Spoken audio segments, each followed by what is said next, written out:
आज की इस वीडियो में हम जैम 2020 के ग्रुप थ्योरी के क्वेश्चंस को डिस्कस करेंगे। और अभी तक अगर आपने चैनल को सब्सक्राइब नहीं किया है तो फटाफट चैनल को सब्सक्राइब कीजिए और चलिए हम प्रॉब्लम सोल्व करना स्टार्ट करते हैं। 2020 में ग्रुप थ्योरी की जो पहली प्रॉब्लम आई हुई है वो है क्वेश्चन नंबर 10।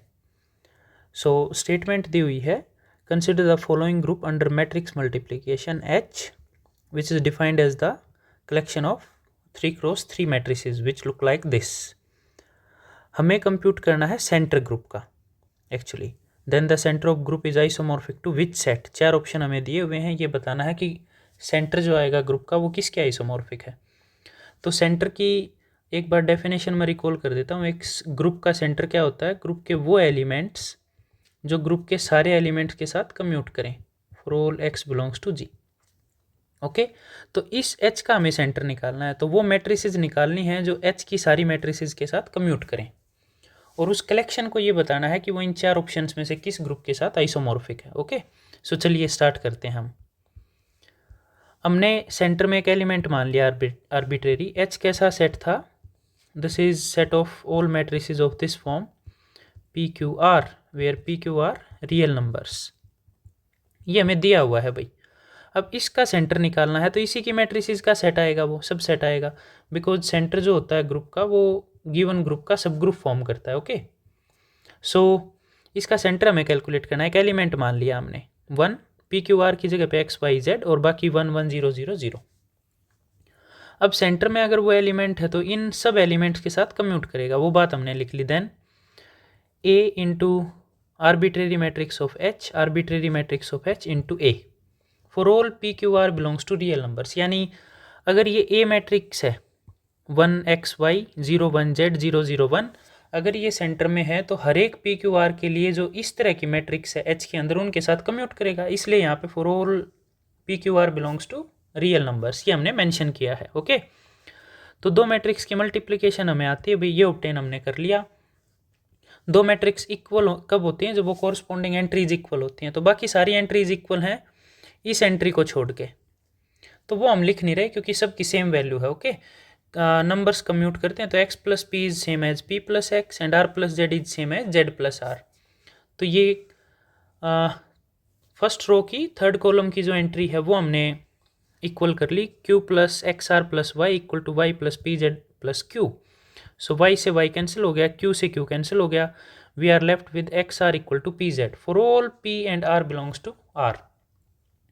क्योंकि ये जो एक्स वाई जेड मानने हैं ना, ये तो यहाँ पे फिक्स है। सेंटर का एक एलिमेंट माना है तो वो कोई फिक्स मैट्रिक्स है। वेरी कौन कर रहा है? PQR। So this should happen for all P and R। अब ये सिर्फ तब पॉसिबल होगा if and only if x and z are 0। क्यों? सपोज x 0 नहीं है भाई, तो मैंने R को 0 मान लिया, या सपोज P को 0 मान लिया, तो राइट साइड आ गई 0 और x 0 है नहीं, तो R की वैल्यू क्या आई? सिर्फ 0। लेकिन R यहाँ पे कोई भी रियल नंबर हो सकता है। ओके, सो सपोज R की वैल्यू 1 मान ली और x अगर नॉन जीरो है तो x into 1 should equal to P into Z, और P कोई भी रियल नंबर है तो x may not equal to P Z. तो इसलिए ये सारे रियल नंबर्स P और R के लिए होल्ड कब करेगा? जब दोनों x और z सिर्फ 0 होंगे, अदरवाइज ये ट्रू नहीं होगा। और x और z अगर 0 होंगे तो ये मैट्रिक्स जो सेंटर में माननी थी वो क्या बच गई? 1 0, x की जगह पे z की जगह पे यहाँ y बच गया सिर्फ, where y belongs to r। अब ये a जो आपने माना था ना यहाँ पे सेंटर का एलिमेंट, वो एक आर्बिट्रेरी एलिमेंट था, यानी सेंटर के एलिमेंट ऐसे ही दिखेंगे। Therefore center of group H is 1 0 y 0 1 0 0 0 1 where y is a real number. अब ये सारी एंट्रीज तो फिक्स हैं, सिर्फ ये वेरी कर रही है, और ये कौन है? Real numbers. तो ये किसके आइसोमॉर्फिक हो गया? R सेट के isomorphic. Okay, R with addition. तो यही हमें प्रूव करना था भाई कि सेंटर का ग्रुप किसके आइसोमॉर्फिक होगा, यानी करेक्ट आंसर ढूंढना था, तो correct answer is B, R plus के आइसोमॉर्फिक आ गया ये। ओके, चलिए नेक्स्ट क्वेश्चन देखते हैं ग्रुप थ्योरी का कौन सा आया हुआ है। सेकंड क्वेश्चन है भाई क्वेश्चन नंबर 29, ग्रुप थ्योरी का सेकंड क्वेश्चन। S1 यहाँ पे सेट दिया हुआ है, set of all complex numbers whose modulus is 1। Okay, तो इसको सर्कल ग्रुप बोलते हैं भाई under multiplication, where iota represents under root of -1। तो S1 ये सेट है भाई, यहाँ पे जो मेंशन किया हुआ है, this is x axis, this is imaginary y axis, this is S1, यानी सर्कल है ये। With origin center as origin and of radius 1। Okay, तो ये S1 सेट दिया हुआ है। अब क्वेश्चन क्या पूछ रहा है, देन द सेट, वो सारे रियल नंबर्स का सेट जिसके लिए ये जो सब ग्रुप है ये इनफाइनाइट आ जाए।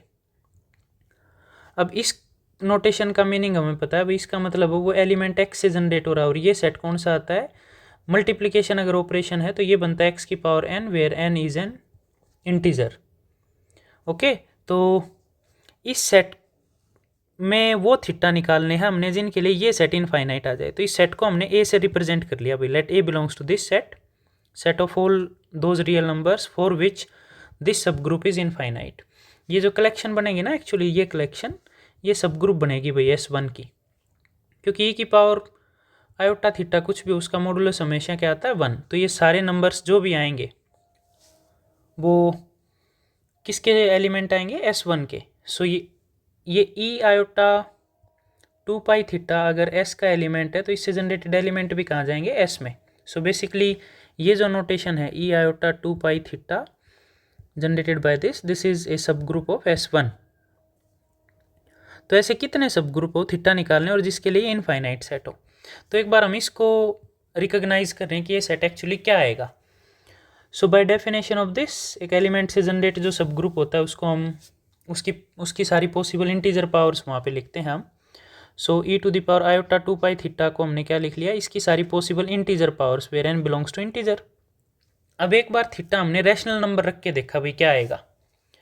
सो थीटा को रैशनल माना, where rational can be represented as p by Q form, p और q इंटीजर्स हैं where q is not equal to 0।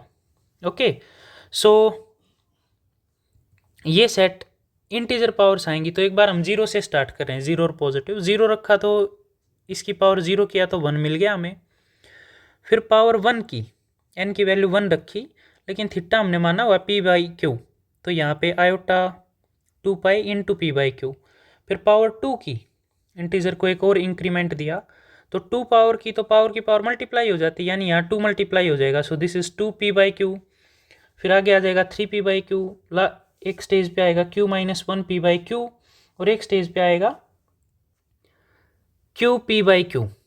जब n को मैं q पावर बनाऊंगा, q वैल्यू रखेंगे तो e to the power iota 2 pi qp by Q. q से q cancel हो गया, हमारे पास बच गया e power iota 2 pi p, और p कोई इंटीजर है तो ये टोटल पाई का ट्वाइस मल्टीपल आ गया इंटीजर में। तो e की पावर आयोटा 2 पाई का मल्टीपल होता है तो वैल्यू क्या आती है 1। वापिस यहीं पहुंच गए हम जहाँ 0 पे थे। अब q के बाद q प्लस 1 आएगा, तो एक q से तो ये डिवाइड होके बच गया 2 पाई p प्लस आयोटा 2 पाई, यहाँ मल्टीप्लाई हो गया p बाई क्यू। ये वैल्यू हमेशा 1 होती है तो ये बच गया भाई e to the power iota 2 pi p by Q. ये वैल्यू वापस यहाँ पहुँच गई। तो q p बाई क्यू के बाद जब q plus 1 q plus 2 q plus 3 ये पावर करते रहेंगे तो वापस इसी सेट में आएंगे हम। ओके, सिमिलरली n की वैल्यू माइनस रखेंगे ना, तो minus iota 2 pi p by Q, last तक यहाँ तक जाएंगे माइनस में पावर।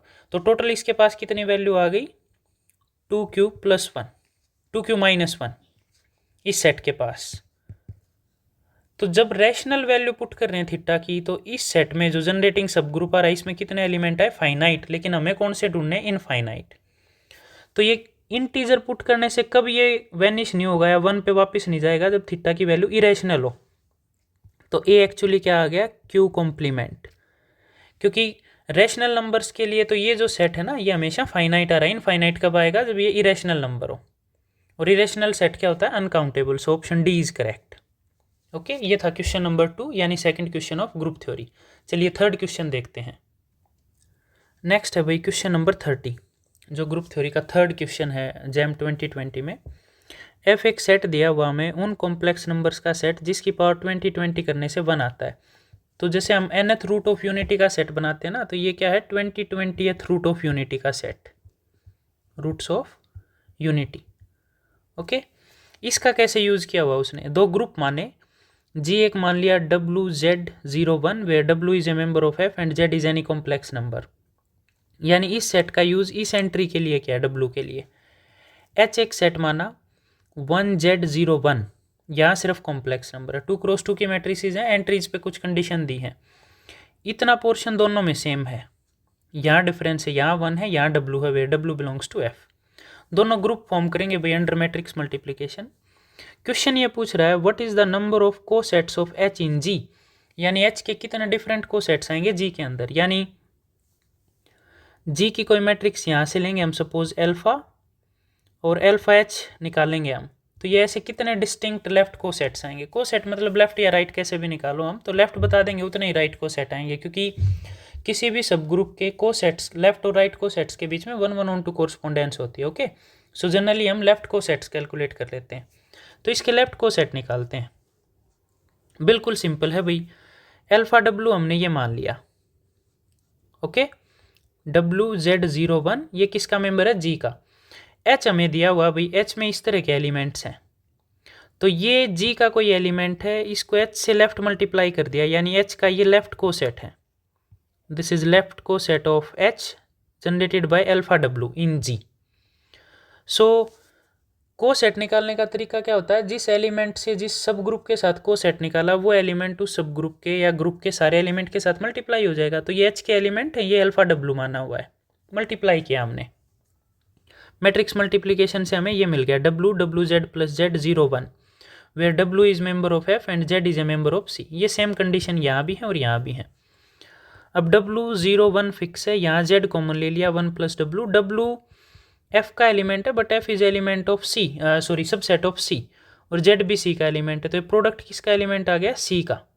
तो ये अलग एलिमेंट आया है भाई, और ये W किससे बिलोंग कर रहा है, F से। अब ये जो लेफ्ट को सेट है इसमें ये एंट्री वेरी करेंगी, जब W की वैल्यू डिफरेंट रखेंगे तो ये सेट हमेशा डिफरेंट आएगा, क्योंकि ये बेसिकली किस फॉर्म में आ गया, W again some Z prime 01 where Z prime belongs to C and W belongs to set F। तो W जब डिफरेंट आएगा तो ये कलेक्शन हर बार डिफरेंट आएगी, और W कितने हैं आपके पास, F से बिलोंग करते हैं, और F में कितने एलिमेंट है, 20। Okay, so for each W all alpha W H are pairwise different, यानी ये जो लेफ्ट को सेट आ रहे हैं ये सारे डिफरेंट्स आएंगे पेयर वाइज। अब डिफरेंट आएंगे तो ये W कितने हैं आपके पास जो F सेट में बिलोंग कर रहे हैं, F में 20 एलिमेंट्स हैं, क्योंकि 1 का 20th रूट ऑफ यूनिटी का सेट है वो, तो टोटल डिस्टिंक्ट लेफ्ट को सेट कितने आ जाएंगे, 20। ओके, सो 2020 में एक क्वेश्चन ऐसा था जिसका आंसर 2020 है, this is a funny thing. So question number 30 का करेक्ट ऑप्शन है भाई C, जिसके नंबर ऑफ लेफ्ट को sets of H in G या नंबर ऑफ राइट को sets of H in G is 2020। Okay, चलिए नेक्स्ट क्वेश्चन देखते हैं हम। नेक्स्ट जो फोर्थ क्वेश्चन है भाई ग्रुप थ्योरी का, वो है क्वेश्चन नंबर 40। सो इसकी स्टेटमेंट में दिया हुआ है G कोई ग्रुप है जिसकी आइडेंटिटी एलिमेंट E है, H एक एबिलियन non trivial proper subgroup of G है, यानी H नॉन ट्रिवियल है, एबिलियन है और इक्वल नहीं है G के और इक्वल नहीं है आइडेंटिटी के। प्रॉपर का मतलब ये हो गया, ओके, और एबिलियन है विद द प्रॉपर्टी दैट, ये हमें दे रखा है कि H के अलावा आप कोई भी एलिमेंट लो G, उससे जनरेटेड G इनवर्स जो सेट आएगा ना और H का इंटरसेक्शन सिर्फ आइडेंटिटी आएगा। सो ये कंडीशंस हमें गिवन है भाई। उसके बाद एक के सेट दिया हमें, ग्रुप के वो elements GH equal to HG for all H belongs to G। ये बेसिकली भाई centralizer of subgroup H हो गया। जैसे हम एलिमेंट का सेंट्रलाइजर निकालते हैं वैसे ही ग्रुप के वो एलिमेंट्स जो सब ग्रुप H के सारे एलिमेंट के साथ कम्यूट करें। ओके, सो H एबिलियन है तो H के एलिमेंट्स तो H के सारे एलिमेंट के साथ कम्यूट करेंगे, इसका मतलब H क्या दे दिया हमें, सबसेट ऑफ K। ओके, क्योंकि H एबिलियन है। सो चलिए ये जो सारी चीज़ें हैं इसको हम एक बार लिख लेते हैं। गिवन क्या हमें, H abelian non trivial proper subgroup of G such that this condition equal to identity for all G belongs to not belongs to H। Okay, K हमें सेट दिया हुआ है ऐसा। अब ये ऑब्जर्वेशन है भाई कि H must be subset of K, क्योंकि X अगर H में है तो अपने H के सारे एलिमेंट के साथ कम्यूट करेगा, और H के एलिमेंट के साथ जो भी एलिमेंट कम्यूट करता है सारे H के एलिमेंट्स के साथ वो कहाँ जाता है, K में। तो X कहाँ चला गया, K में। पिक कहाँ से किया था, H से, गया कहाँ, K के अंदर। It means H is subset of K। This is how we show that one set is subset of another. Okay, so we got H is a subset of K। अब first जो option दिया हुआ उसमें पूछ रहा है K is a proper subgroup of H, यानी K contained है H के अंदर। ये बात तो गलत है, क्योंकि अभी हमने क्या नोटिस किया, H is subset of K। So option A is incorrect. फिर कह रहा है H is a proper subgroup of K. ये हम मान लेते हैं भाई, suppose H is not a subset of H is not equal to K, क्योंकि अगर एच के इक्वल नहीं आएगा तो एच क्या हो जाएगा, प्रॉपर सब ग्रुप ऑफ के हो जाएगा। ओके, तो एक बार इक्वल टू होगा या नहीं होगा वो चेक कर रहे हैं। मान लिया एच के इक्वल नहीं है, तो ये तो नोटिस कर रखा है कि के बड़ा है एच से, इसका मतलब के में एक एलिमेंट ऐसा ज़रूर होगा जो एच में नहीं होगा, उसका नाम हमने जी रख दिया। अब जी एच में नहीं है और के में है, के में ग्रुप के कौन से एलिमेंट थे जो एच के सारे एलिमेंट के साथ कम्यूट करते थे, therefore G H equal to H G for all H belongs to H. यहाँ हमने दोनों side post multiply G inverse से कर दिया, so we get G H G inverse equal to H for all H belongs to H. अब इस set की जो डेफिनेशन है ना वो ये होती है भाई, G H G inverse where H belongs to subgroup H. अब जी एच जी इनवर्स का आंसर क्या है, H, for all H belongs to H, लेकिन ये सेट क्या बन जाएगा, एच। तो अगर जी के का एलिमेंट है जो एच में बिलोंग नहीं करता, उसके लिए ये सेट एच के इक्वल आ गया, तो दोनों का इंटरसेक्शन भी क्या आ जाएगा, एच। लेकिन एच नॉन ट्रिवियल सेट दे रखा है which is not equal to identity, लेकिन ये कंट्राडिक्शन आ गई, क्योंकि इस सेट का आंसर हमेशा क्या दे रखा है, E for all G not belongs to H, लेकिन यहाँ जी एच में नहीं था जिसके लिए इंटरसेक्शन आइडेंटिटी नहीं आया, तो ये कंट्राडिक्शन आ गया।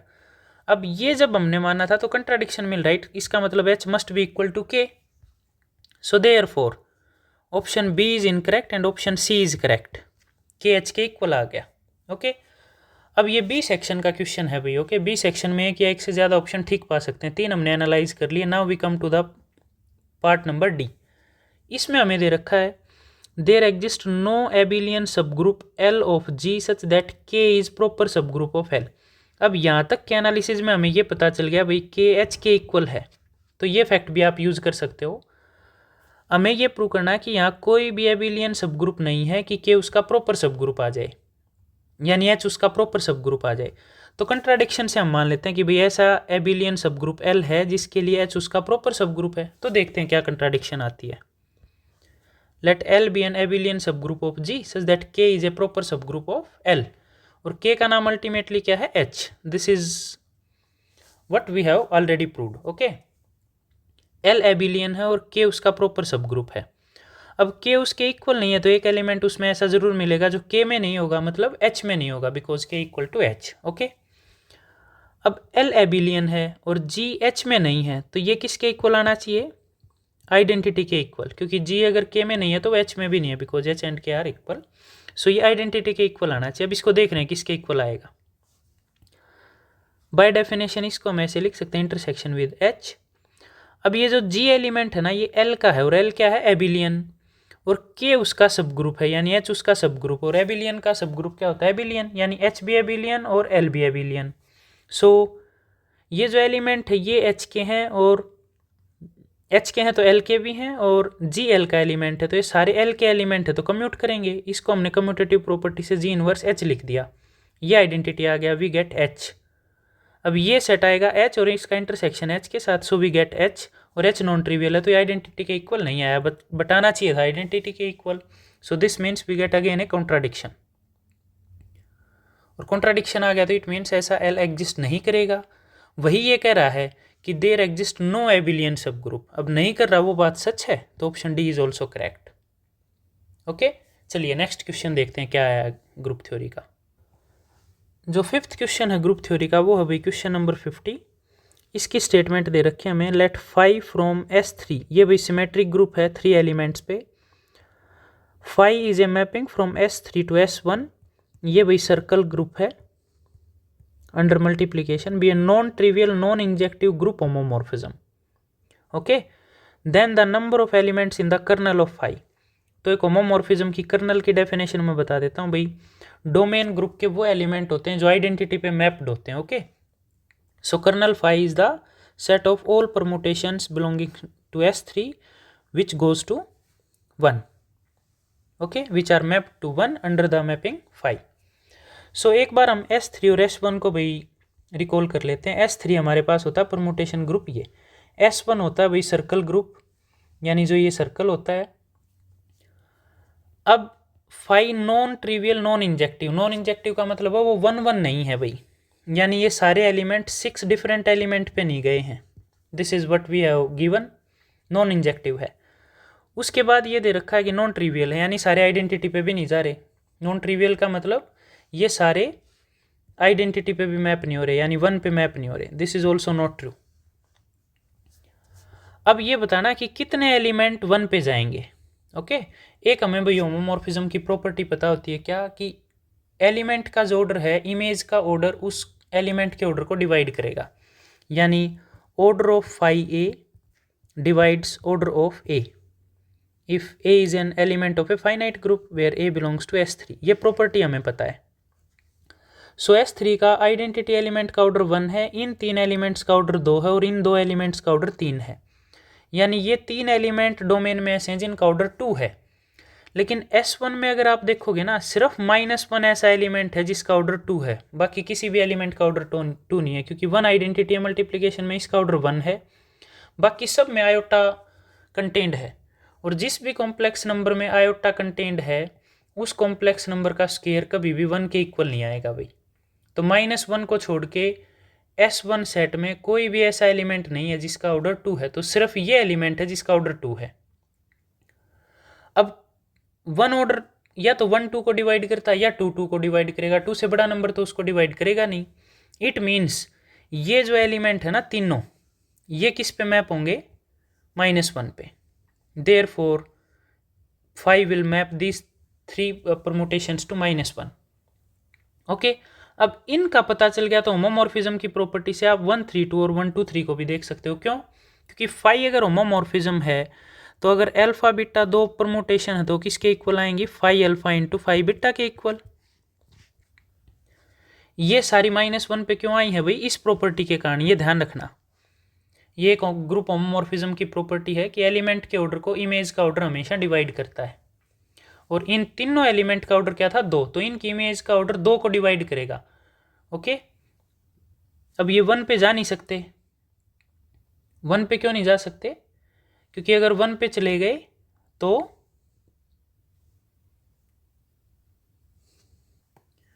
क्योंकि अगर ये 1 पे गए तो 1 2 3 और 1 3 2 भी 1 पे जाएगा, वो परमुटेशन भी, और फिर वो ट्रिवियल होमोमॉर्फिज्म आ जाएगी। ओके, इसलिए ये सारे -1 पे जाएंगे। अब होमोमॉर्फिज्म की इस प्रॉपर्टी से अगर हमें इनकी इमेज पता चल गई, ये -1 पे जा रही हैं, तो 1 2 3 और 1 3 2 परमुटेशन का ही पता चल जाएगा। क्यों? क्योंकि 1 2 और 1 3 परमुटेशन का आंसर होमोमॉर्फिज्म के अंडर क्या आएगा, phi of 1 2 and phi of 1 3, और दोनों का आंसर -1 है, तो -1 इंटू -1 स्केयर 1 आ गया। और इसका आंसर क्या आएगा, 1 goes to 3, here 3 goes to 3, so 1 goes to 3। यहाँ 3 1 पे आया, 1 2 पे आया, सो 3 गोज टू 2। यहाँ 2 फिक्स है, यहाँ 2 1 पे गया, सो 2 गोज टू 1। सो ये प्रोडक्ट तो 1 3 2 आ गई, और इनकी इमेज की प्रोडक्ट 1 आ गई, तो 1 3 2 कहाँ गया, 1 पे। सिमिलरली 1 2 3 भी कहाँ जाएगा, 1 पे। ये ध्यान रखना भाई, ये अगर 1 पे चला गया तो ये भी 1 पे जाएंगे, और सब कुछ 1 पे चला गया वो ट्रिवियल होमोमॉर्फिज्म आ जाएगी। तो नॉन ट्रिवियल के कारण और इस प्रॉपर्टी के कारण ये पॉसिबल हुआ है कि ये 2 ऑर्डर की सारी परमुटेशन -1 पे जाएंगी, और वो -1 पे जाएंगी तो इन दोनों को 100% 1 पे जाना पड़ेगा। ओके, तो कर्नल में बेसिकली 1 आ गया जो 1 पे मैप हो रहा है, 1 3 2 आ गया जो 1 पे मैप हो रहा है, और 1 2 3 3 परमुटेशंस आ गई। सो कर्नल का कितना ऑर्डर आ गया, 3। नंबर ऑफ एलिमेंट्स कितने आ गए, 3। ओके, ये था भाई 5th क्वेश्चन। अब लास्ट क्वेश्चन एक बचा हुआ है ग्रुप थ्योरी का, चलिए वो देखते हैं क्या है। This is last question of the question paper and last question of the group theory. Statement दी हुई है भाई, G is a group of order 57 which is not cyclic, यानी जी यहाँ पे नॉन साइक्लिक ग्रुप हमें दे दिया। उसके बाद पूछ रहा है if G contains a unique subgroup H of order 19 then for any G belongs not belongs to H what is the order of G. यानी एच एक सब ग्रुप है जिसका ऑर्डर 19 है, जी एक नॉन साइक्लिक ग्रुप है जिसका order 57 है, तो एच के बाहर कोई भी एलिमेंट है उसका ऑर्डर पूछ रहा है, क्या आएगा। बड़ा सिंपल, ये 2 नंबर का क्वेश्चन है, लेकिन this one is much easier than previous question. Okay, simple fact क्या दिया हुआ है, जी का ऑर्डर 57, उसको आप फैक्टराइज कर सकते हो 3 × 19। जी नॉन साइक्लिक है, यानी जी के पास कोई भी एलिमेंट 57 ऑर्डर का नहीं है। ओके, अब जी अगर एच में नहीं है उसका ऑर्डर निकालना है। सो जी अगर एच में नहीं है तो एच तो सब ग्रुप है, उसमें आइडेंटिटी भी आएगा, यानी जी पहली कंडीशन तो नॉन आइडेंटिटी होगी, जी इज नॉट इक्वल टू ई। अब नॉन आइडेंटिटी एलिमेंट का ऑर्डर लैग्रेंजिस थ्योरम से ग्रुप के ऑर्डर को डिवाइड करेगा तो ऑर्डर ऑफ जी या तो 3 होगा या फिर 19 होगा। अगर जी का ऑर्डर 19 आ गया तो उससे जनरेटेड सब ग्रुप का ऑर्डर भी क्या आएगा 19, and obviously this will not equal to H, क्योंकि जी एच का एलिमेंट नहीं है तो उससे जनरेटेड सब ग्रुप भी एच के इक्वल नहीं आएगा। अब अगर जी का ऑर्डर 19 हुआ तो एक ये सब ग्रुप मिल गया 19 ऑर्डर का और एक एच मिल गया, लेकिन स्टेटमेंट क्या कह रही है, जी contains a unique subgroup of order 19। तो ये तो सब ग्रुप नहीं हो सकता 19 ऑर्डर का, यानी जी का ऑर्डर 19 नहीं हो सकता, तो पॉसिबल ऑर्डर क्या बच गया जी का 3। Therefore for any G does not belongs to H, order of G is 3। This is the last question of group theory of JAM 2020। किसी भी क्वेश्चन में आपको डाउट आए तो कमेंट में पूछ सकते हैं, ओके। और वीडियो अच्छी लगे तो अपने दोस्तों के साथ शेयर करें। Thank you.